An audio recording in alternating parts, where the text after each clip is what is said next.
Assalamu alaikum wa rahmatullah, sunana Usi Madobi. A yau ina so in tallata muku wata channel ne.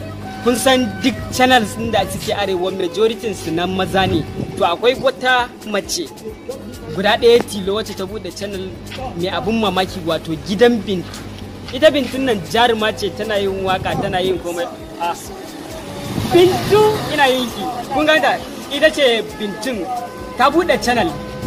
Ina so ku je ku danna mata subscribe sannan ku danna ƙararrawar sanarwa saboda wannan kyakkyawar fuskar ta ba wai a kyau ta tsaya ba. Kun gane tana da kwakwalwa, za ta yi abubuwan da za su nishadantar da ku, za su faɗakar sannan za su ba ku mamaki. Ku je ku danna subscribe a gidan Bintu, zan ke ce musu. Kuma dai a je a danna subscribe, mun gode Allah ya bar mutane gaba ɗaya. Gidan Bintu. Zo jani mu je jani.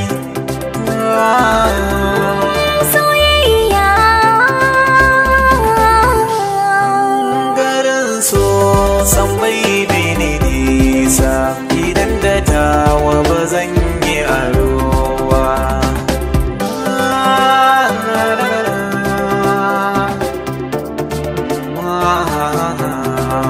Garin so san bai bene nisa gani da nawa ba zan yi arowa.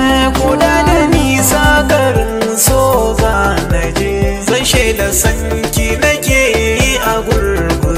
sanki nake shafin so zan barbaje, mai sarraba mu a dolan bangaje.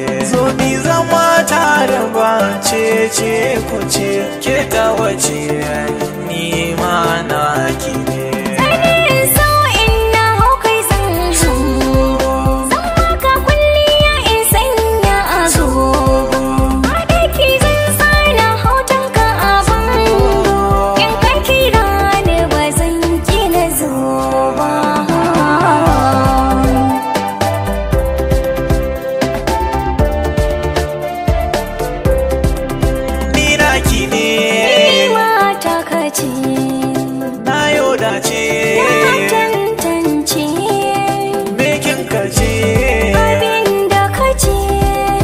Garin so san bai mene nisa ba.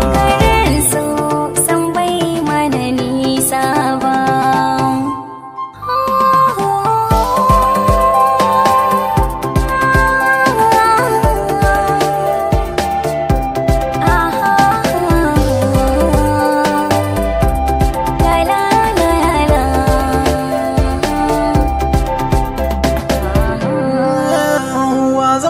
Soyayya ta seke kin bani nauyin so zan dauke zan yado na burgewa domin ke zan dauki fure na soyayya aiki don ke domin ke.